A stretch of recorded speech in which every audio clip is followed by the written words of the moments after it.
నేను మీ ఆదర్శ రైతుని, మీకు అందుబాటులో ఉండే రైతుని. మీరు ఫస్ట్ టైం కనుక మన ఛానల్ చూస్తున్నట్లయితే ఛానల్ సబ్స్క్రైబ్ చేసుకోండి. అలాగే లైక్ అండ్ షేర్ చేయండి.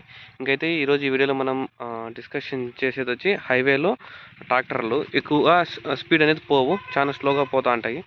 కానీ దానివల్ల చాలా, నాకు తెలిసి నేను చాలాసార్లు కంట్రోల్ కోల్పోయాను. అంటే సరిగ్గా తోలలేక కాదు, అది కరెక్ట్గా అందాస అనేది దొరకదు మనకి ట్రాక్టర్ హైవేలో ఎక్కితే. దాని గురించి రైతులకి ఒక చిన్న సలహా అంతే. నేనేం చెప్పాలో తెలుసుకున్నాను, అదైతే చెప్తాను. మీరు పాటిస్తారో పాటించరో అదైతే మీ ఇష్టము.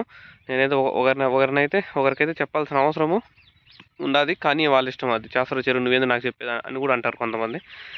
వాళ్ళని ఇచ్చిపెట్టేస్తాను. ఎవరు ఒక్కరు మారినా కూడా చాలు. ఈ ట్రాక్టర్లు ఏమైతే టమాటా కాయలు తోలే ట్రాక్టర్లు, నేను చెప్పేది ఏమంటే మెయిన్గా ట్రాలీ ఉండే ట్రాక్టర్లే. మామూలు ఉండే ట్రాక్టర్లకైతే బ్యాక్లో మనకైతే అవైతే రేడియం స్టిక్కర్లు అయితే ఉంటాయి. కాబట్టి ట్రాక్టర్ అనేది వెనకాల బ్రేక్లో పాడేసినప్పుడు లైట్లు అయితే పడతాయి. మెయిన్ ఇవేమి ట్రాలీ ఉండే ట్రాక్టర్లు వెనకాల అనేటివి 100% అనేటివి రేడియం స్టిక్కర్లు అనేటివి వేయరు.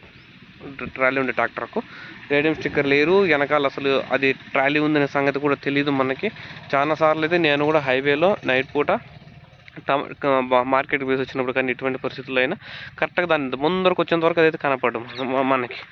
కాబట్టి ఈ టమాటకాయలు హైవే ఎక్కేళ్ళు, ట్రాక్టర్లో టమాటాలు తోలే వాళ్ళకి, అలాగే ఏంటివన్నా లోడ్లు వేసుకొని పోతా అంటారు ట్రాక్టర్లో కమ్మీలు కానీ అలాంటివి పాటించే వాళ్ళకి కానీ, వెనకాల మీ బండి అయితే రాండి. టూ వీలర్లో ట్రాక్టర్ వెనకాల మీరు రైతు ఎట్లా వస్తారు కదా, ఆ రైతు కానీ ఎవరైనా అయితే ఇటుకలు లోడ్లు కానీ నైట్ పూట కమ్మీలు వేసుకొని వచ్చే వాళ్ళు అయితే వాళ్ళ వెనకాలైతే మీ టూ వీలర్లో వచ్చేటికైతే ప్లాన్ చేసుకోండి. టూ వీలర్ లేకన్నా మాత్రమైతే వద్దు. ఎందుకంటే వెనకాల టూ వీలర్లో ఆడ ఒక బండి ఉందని తెలుస్తుంది వెనకాల వచ్చే వెహికల్స్ వాళ్ళకి. మీ టూ వీలర్ లేకుండా నేను ముందు బిన్న ఇంటికి వెళ్ళిపోవాలని వెళ్ళిపోయినాను, వెనకాల వచ్చే ఫ్యామిలీ అనేది రోడ్డు మీద పడిపోతుంది. నాకైతే చాలాసార్లు అయితే నేనే చాలాసార్లు అయితే స్ట్రగుల్ అయ్యాను. కరెక్ట్గా ట్రాక్టర్ ఉందో లేదో కూడా తెలియదు. ఈ హైవేలో పల్లె రోడ్లు అయితే ఎట్లా ఒకట్లయితే అడ్జస్ట్ అయిపోవచ్చు, కానీ హైవేలో మాత్రం స్పీడ్ అనేది చాలా ఎక్కువ వస్తుంటారు. కాబట్టి ట్రాక్టర్ ఉందో లేదో అనేది కూడా గమనించుకోలేరు ఎక్కువ యా రైతులు కానీ. ఎవరున్న బండి నడపలేదు, నువ్వైనా కావచ్చు నేనైనా కావచ్చు. మీరు మీ ట్రాక్టర్లకు హైవే ఎక్కించాలంటే మీ ట్రాక్టర్లకి ఏం చూస్తారు, ట్రాలీకి చక్రాలు కూడా సరిగా అనేవి ఉండవు. అది అందరికీ తెలిసింది. ఎందుకంటే ఎక్కువ వేరు కాబట్టి క్వాలిటీ చక్రాలు అయితే అవసరం లేదు, అది అందరికీ తెలిసినది. కానీ మీరు లోడ్లు వేసుకున్నప్పుడు చక్రాలు అనేవి మంచిగా మెయింటైన్ చేసుకోండి, మంచి వేసుకోండి. ఎందుకంటే 150 నుంచి 200 బాక్సులు అయితే వేస్తారు. 25 కేజీల బాక్సులు పడతాయి కాబట్టి లోడ్ అనేది ఎక్కువ అవుతుంది.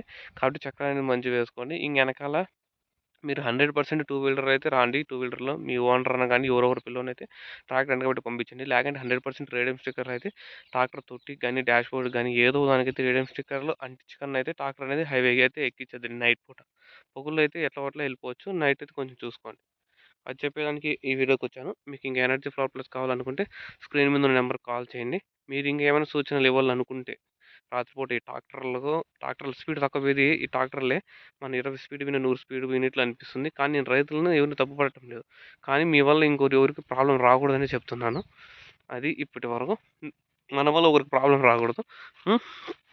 మీరే అనుకోవచ్చు నాకేముంది, అందరికీ ఇది నాకైతుంది కదా అని. కానీ ఆలోచించండి, మీరు ఆ ప్లేస్లో ఉంటే వెనకాల వచ్చే ప్లేస్లో ఉంటే ఆలోచించండి. ఎవరికొకరికి మీరు కూడా చాలాసార్లు ప్రాబ్లమ్స్ పడి ఉంటారు దానివల్ల ట్రాక్టర్తో కూడా.